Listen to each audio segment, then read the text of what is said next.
Contoh ya, ini contoh. Jadi teman-teman tarik nafas, pelan, lalu tahan nafas, lalu nengok, diputer. Nah ini vertigo itu kan muter, nah ini diputer pelan-pelan, sambil nahan nafas Kak. Tapi jangan dipaksa. Kalau sudah nggak kuat, berhenti lalu hembuskan. Lalu tarik nafas lagi. Izin bertanya Diputer. Ustadz, gimana cara menerima rasa tidak nerima? Nah ini pertanyaan yang sangat baik. Kalau zikir nafasnya untuk mengubah orang lain, itu sudah egoistik. Nah nanti zikir nafasnya vibrasinya vibrasi egoistik. Dan biasanya malah tidak bekerja cara seperti itu ya. Nah, malah pertanyaannya, Assalamualaikum Pak Ustadz. Ya. Kalau suami saya pecandu narkoba dan penjudi online, bisakah saya sebagai istri melakukan teknik zikir nafas?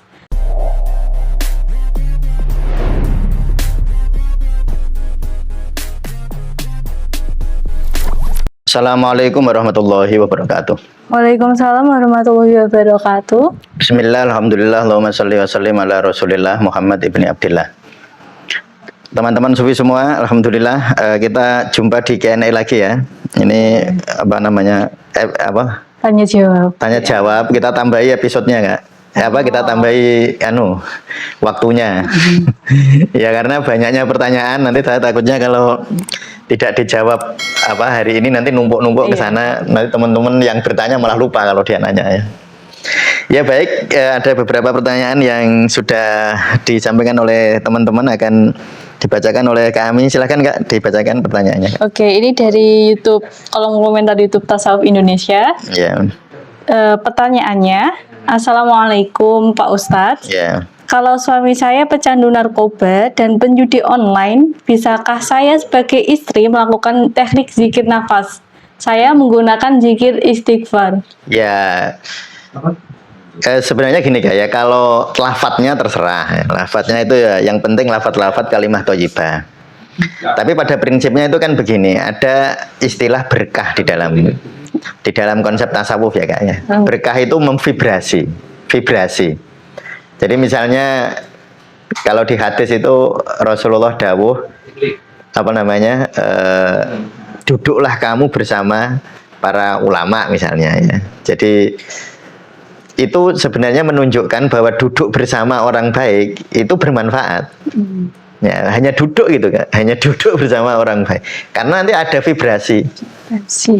Dan vibrasi ini tentu kita nggak perlu Kak, nggak harus penelitian ilmiah banget ya. Ya coba, misalnya kami pernah kan kalau berada di orang tertentu lalu nyaman. Iya, benar. Ya gitu, itu namanya vibrasi. Ya, nggak usah dibayangin terlalu mistis vibrasi, ada cahaya bergetar gitu, nggak usah. Mungkin istilah zaman sekarang positive vibes ya. Oh ya, vibe ya, punya vibe yang positif ya gitulah. Itu secara kira saya rasa sederhana. Entah ada istilah apa Mas Wahir, transferensi apa? Resonansi somatik. Resonansi somatik, terus ada transferensi itu loh. Transferensi juga ada. Nah, itu kan ada istilah begitu ya. Membagikan. Nah, jadi kita itu kebahagiaan itu bisa ditularkan gitu loh Kak, istilahnya. Dan orang itu berbuat jahat itu karena dia nggak bahagia gitu. Jadi bukan orang berbuat jahat lalu nggak bahagia, bisa dibalik itu. Orang kalau nggak bahagia dia jadi jahat gitu. Misalnya orang sedang tidak bahagia, hatinya gelisah. Kira-kira pemarah apa enggak? Pemarah. Ya pemarah. Orang gelisah itu ya pemarah, penyedih gitu. Maka sebenarnya kalau ibu ini dia mempraktekkan zikir nafas lalu hatinya damai, apakah bermanfaat? Bermanfaat. Bagi suaminya yang menurut ibu ini suaminya pecandu narkoba, penjudi online gitu. Nanti insya Allah akan memvibrasi energi positif ya, atau positive vibe tadi. Positive vibe ya, vibrasi ya Kak. Iya. Nah itu, jadi itu apakah bermanfaat atau enggak? Bermanfaat. Jadi memang dalam banyak kasus ya kami ya, dalam banyak kasus sebenarnya banyak problem yang memang nggak bisa diselesaikan secara verbal. Misalnya ya contoh nih, penjudi online. Kan di Tasawuf Indonesia kan banyak kasus kayak gitu. Penjudi online, orangnya itu nggak bisa diajak main logika. Jadi CBT apa namanya? Kalau di psikologi itu apa? Cognitive behavior itu. Kognitifnya nggak jalan, nggak bisa diterapi sama CBT itu. terapi bicara gitu nggak bisa. Karena dia ini apa namanya, otak untuk logika itu sudah nggak berfungsi pada kasus kecanduan yang berat lah ya. Maka sebenarnya untuk nerapi kayak gitu itu paling bagus pakai vibrasi. Vibrasi itu menggetarkan atau menularkan kebahagiaan. Ya, nanti insya Allah itu dengan cara seperti itu ya siapa tahu yang jelas bermanfaat untuk ibu sendiri ya toh. Untuk ibu ini jelas bermanfaat. Zikir nafas akan menimbulkan kedamaian batin. Dan siapa tahu ketika hati kita damai, lalu Allah memberikan cara yang min haitsu la yahtasib. Karena kan rumusnya mayattaqillaha yaj'allahu makhraja wa yarzuqhu min haitsu la yahtasib kan. Kalau orang itu bertakwa kepada Allah, maka akan diberikan jalan keluar dan diberikan rezeki dari min haitsu la yahtasib, dari arah yang enggak duga-duga ya. Cuma itu siapa tahu aja. Tapi ini Kak, apa paradoksnya? Ketika si ibu ini zikir nafas lalu karena ingin mengubah orang lain, malah nggak jalan. Karena ego dulu gitu. Jadi paling ideal sebenarnya kita zikir nafas untuk kedamaian batin gitu. Kalau zikir nafasnya untuk mengubah orang lain, itu sudah egoistik. Nah nanti zikir nafasnya vibrasi egoistik. Dan biasanya malah tidak bekerja cara seperti itu ya. Nah, malah tidak work kalau bahasa Inggris ini. Nah, harusnya kalau zikir nafas ya untuk kedamaian batin, untuk mendekatkan diri kepada Allah. Ya, jadi silahkan nanti dipraktekkan ya Bu ya. Nah, semoga bermanfaat dan memang kalau di Tasawuf Indonesia yang kita terapi biasanya keluarga malah kan. Kalau yang terdekat. Iya, orang-orang yang terdekat, yang satu rumah. Kalau anaknya mau apa enggak? Kalau anaknya mau diterapi. Kalau enggak juga yang diterapi yang mau. Ya kalau nggak mau gimana cara terapinya? Disuruh zikir nafas, suruh sholat aja susah. Iya kan? Jadi yang punya kesadaran itu. Yang sadar, nek cara wong Jawa sing waras ngalah. Nek cara wong Jawa. Jadi yang terapi sing waras itu. Lah bagaimana bekerjanya? Ya melalui vibrasi itu. Atau kalau bahasa kita itu bahasa doa itu loh Kak.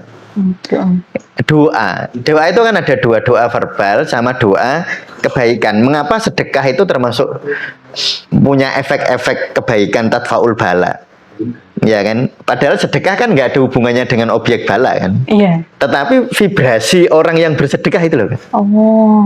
Jadi misalnya orang itu bersedekah itu kan sebenarnya mengurangi kecintaan kepada dunia kan? Sedekah itu loh. Nah, ketika orang ego terhadap duniawinya berkurang atau kelekatan sesuatu kepada materinya berkurang, vibrasinya positif. Makanya bisa tadfaul bala, itu logikanya. Tapi ya sekali lagi itu paradoks ya. Saya cerita seperti ini tuh terus kadang-kadang dipraktekkan dengan cara ya sudah aku tak zikir nafas untuk mengobati suamiku. Lah itu sumbernya dari ego tadi. Ya, nanti malah paradoks lagi. Memang sekali lagi bicara kayak gini tuh ewo yang pambudi ya. Ewo yang pambudi ku diomongke salah, diomongke salah ya. Ya, tapi daripada tidak sama sekali saya sampaikan gitu ya. Jadi nanti Ibu silahkan dipraktekkan, zikir nafas dipraktekkan. Ya semoga Ibu bahagia. Kalau Ibu bahagia, semoga kebahagiaan itu menular kepada suaminya. Kalau suaminya bahagia, dia nggak akan mencari kebahagiaan dengan cara lain. Orang itu judi online, apalagi itu narkoba, itu kan sebenarnya ingin mencari bahagia kan. Makanya orang yang melakukan itu karena nggak bahagia sebenarnya.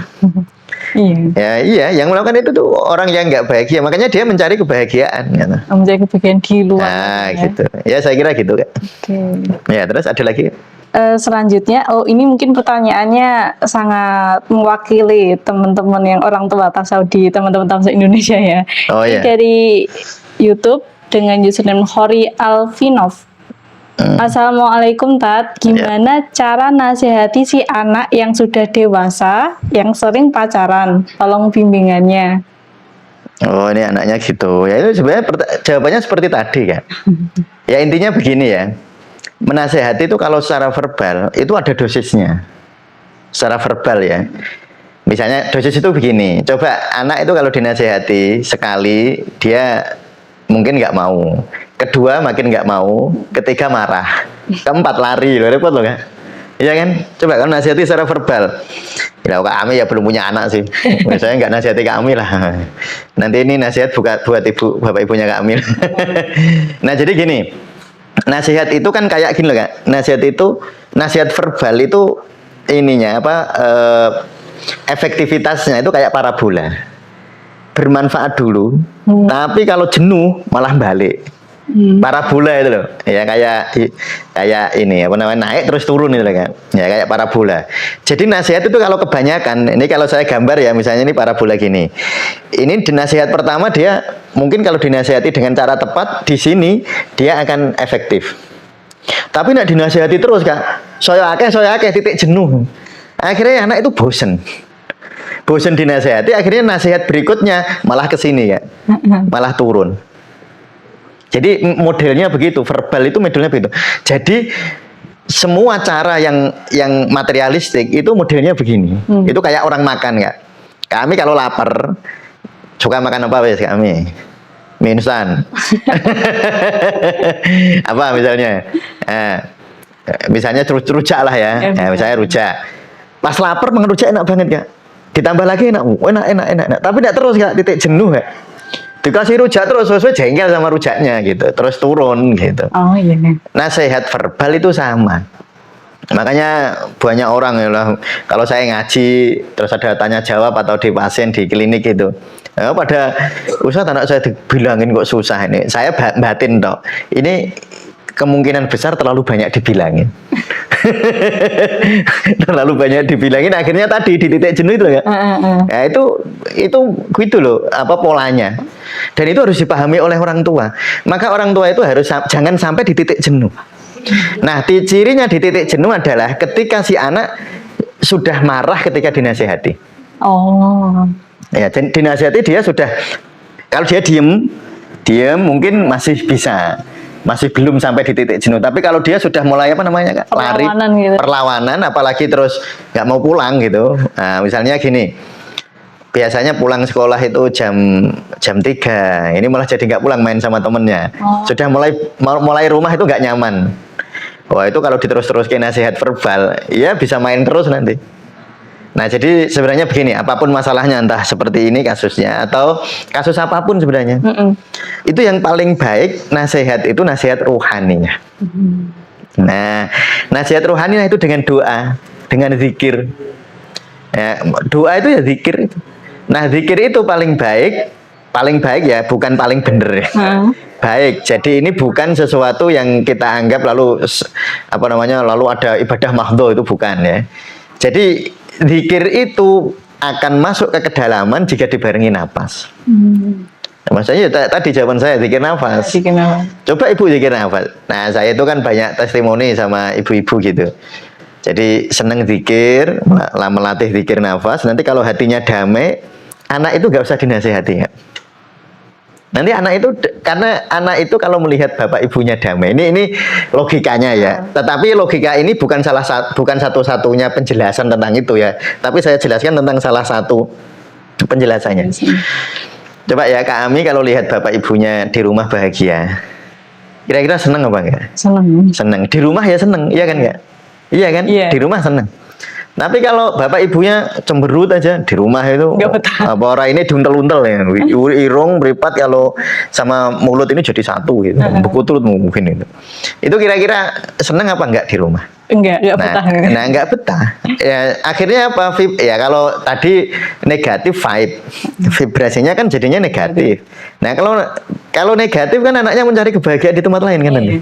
Di luar. Nah, udah di luar ya terus macam-macam kan ketemunya nanti beda, nggak tahu kita. Dan biasanya ketika orang hatinya negatif ketemunya orang negatif kan. Iya.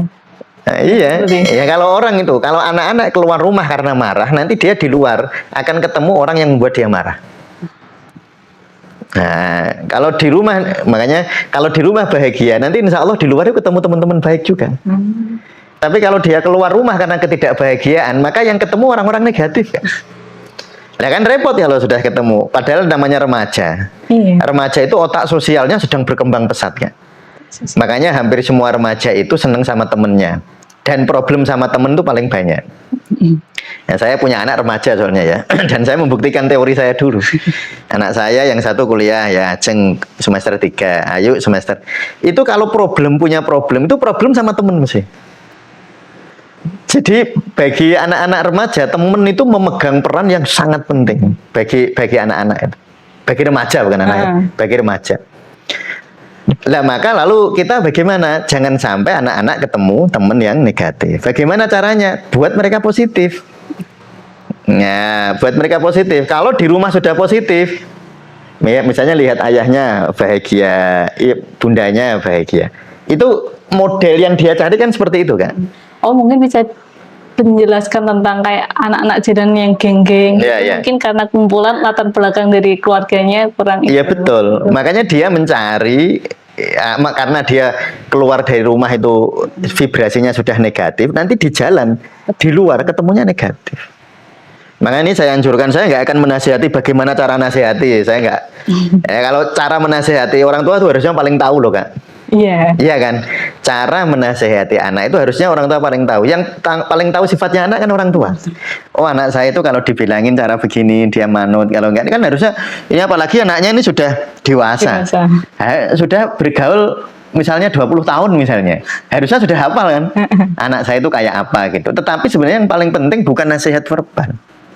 Nah saya ulangi deh, yang paling penting bukan dinasehati. Yang paling penting ditulari kebahagiaan. Tularkanlah kebahagiaan. Dan bahagia itu melalui apa? Tatmainul qulub, melalui zikir. Nah, zikir itu akan lebih efektif jika diwadahi dengan nafas. Ya, makanya ya sudah zikir nafas. Nanti insya Allah ya semoga nanti saya doakan juga semoga anaknya jadi anak yang berbahagia. Ya gitu kak. Ada lagi? Silahkan kak. Ada lagi dari username Hanifan P2M4C. Assalamualaikum Abah. Mau tanya Abah, ada salah satu metode zikir nafas yang lidahnya ditekuk. Mohon penjelasan secara ilmiah dan spiritual. Terus bagusnya gimana? Makasih, berkah selalu. Iya, jadi ini hampir semua tradisi ya. Dan ini bisa dijelaskan secara ilmiah kan.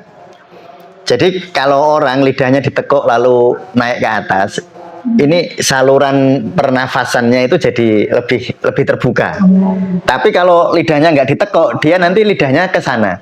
Saluran nafasnya akan tertutup. Orang lebih mudah stres. Nah, jadi kalau orang berzikir lidahnya bukan berzikir lah ya. Orang ingin relaksasi gitu. Lalu lidahnya ditekuk, nah itu sangat baik. Nah, lidah tekuk itu seperti apa? Coba teman-teman nelen ludah coba. Nah itu kan nelen ludah itu kan harus lidahnya ditekuk. Nah kayak gitu nekuk lidahnya. Oh di langit-langitnya. Ya di langit-langit, dan itu nanti akan lebih memicu lebih memicu proses relaksasinya. Ya baik, saya lanjutkan ya tentang menekuk lidah ya. Nah ini sekarang secara lebih anatomis lah ya, lebih keren.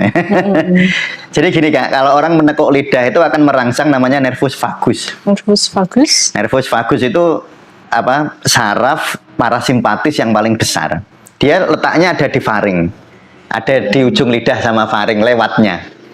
Nervus vagus itu dari otak karena dia saraf pusat, saraf kranial ya. Lalu dia kayak akar gitu loh kak, bercabang-cabang banyak sekali, dan salah satu cabang yang penting itu itu tadi nervus vagus. Di faring, di saluran pencernaan. Jadi kalau orang menekuk lidah itu bisa merangsang nervus vagus. Nervus vagus membuat orang saraf parasimpatisnya lebih dominan. Dia nanti lebih rileks sehingga nanti dia relaksasinya jauh lebih gampang dengan menekuk lidah. Nah itu saya kira jawaban itu ya. Ya baik. Ada lagi kak? Ada lagi dari Muhammad Yusuf. Ya. Assalamualaikum warahmatullahi wabarakatuh. Waalaikumsalam. Apakah ada perbedaan volume udara yang masuk antara nafas 24 dengan nafas 48? Ya, jadi sebenarnya begini ya, kalau perbedaan volumenya secara umum ya tidak terlalu banyak. Ya, tetapi yang sebenarnya yang beda itu gini kak. Jika nafas ekshalasinya lebih panjang, itu manfaat ke parasimpatisnya lebih bagus. Jadi misalnya 24 kan narik nafasnya 4 detik, ekshalasinya. Yang satu 6 detik ya, betul ya? Iya, 46. 46 ya, 24 sama 46. 48. Sama 48. Nah, yang satu kan eksalasinya 8. Itu lebih bagus untuk merangsang saraf parasimpatis gitu. Kalau masalah volume bedanya nggak terlalu nggak terlalu signifikan. Kalau dari volume, kalau 2 dia otomatis kan penuh juga. Kalau 4 pelan-pelan dia, tapi ya nanti hasil akhirnya kurang lebih sama. Apalah embuskan kan nggak dipengaruhi oleh volume juga ya. Nah jadi kalau model-model pikir seperti itu bisa dianalisis dari sepanjang apa eksalasinya. Jadi kalau eksalasinya lebih panjang, secara teoritik dia lebih bagus untuk merangsang saraf parasimpatis atau nervus vagus atau akan lebih menenangkan. Nah itu dan nafasnya jadi lambat. Nah kalau volume per nafasnya kurang lebih sama, tapi nanti volume per menitnya kan beda kan? Yeah. Kalau 24 berarti kan nafasnya 10 kali per menit ya toh. Kalau 48 berarti nafasnya kan 5 kali per menit. Yeah.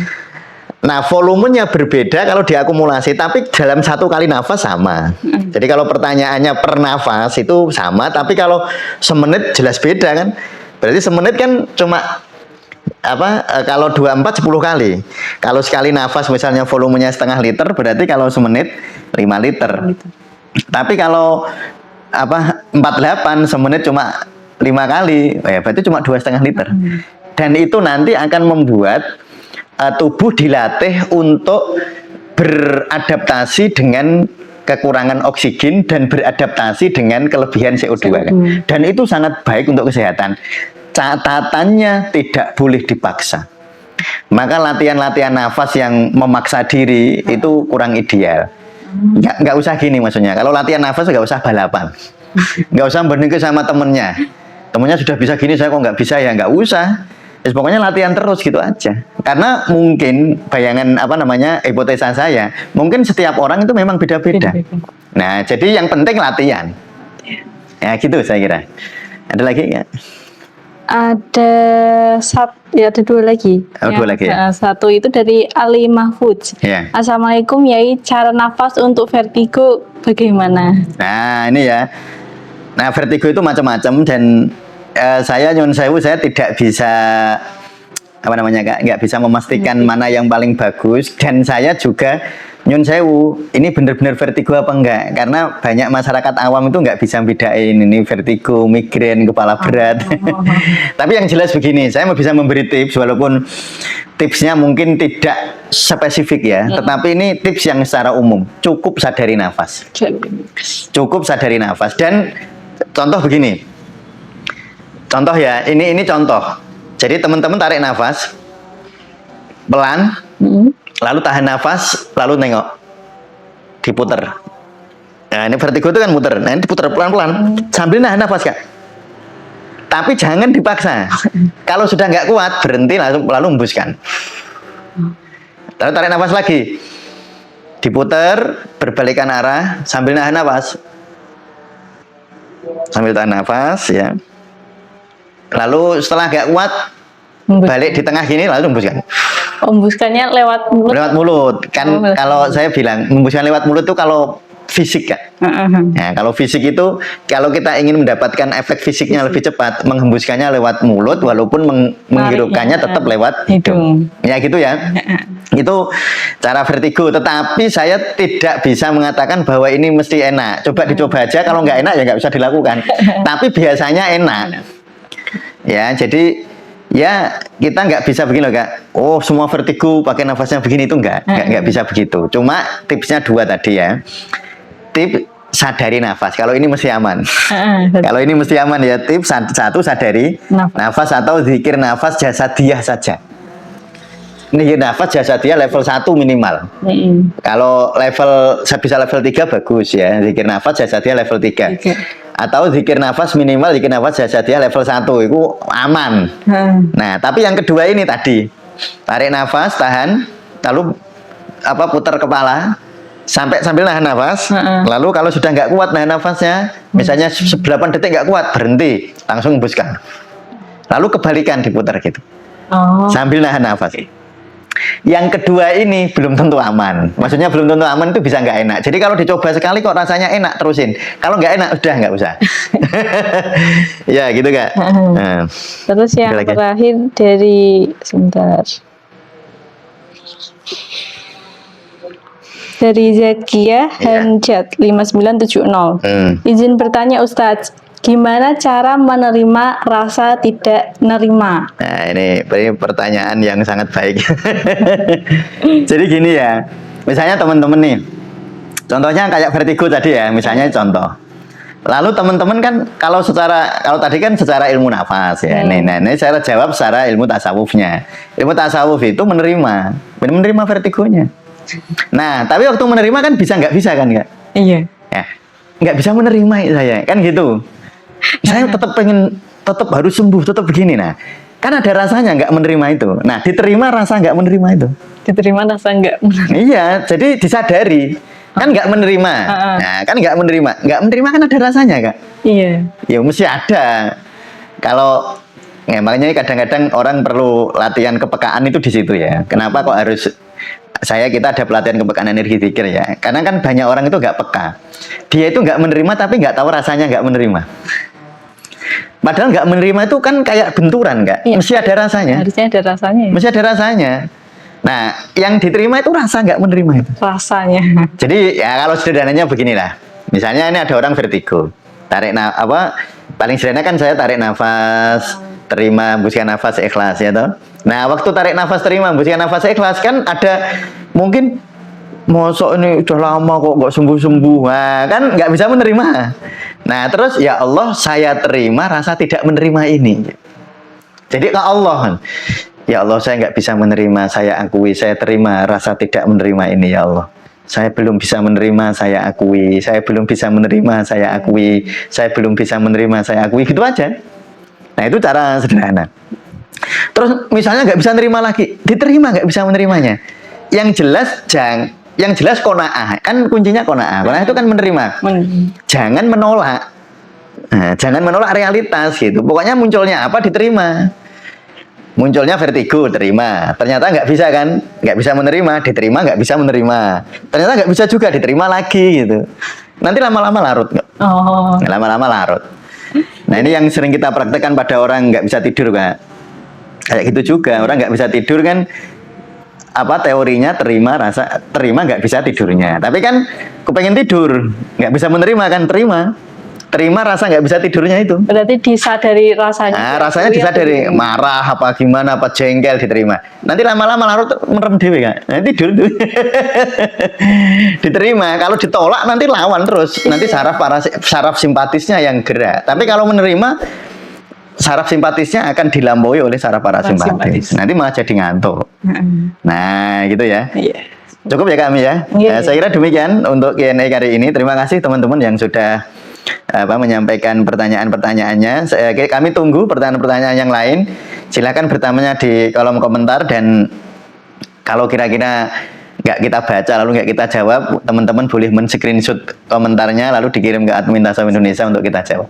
Terima kasih terima kasih semuanya. Assalamualaikum warahmatullahi wabarakatuh. Waalaikumsalam warahmatullahi wabarakatuh.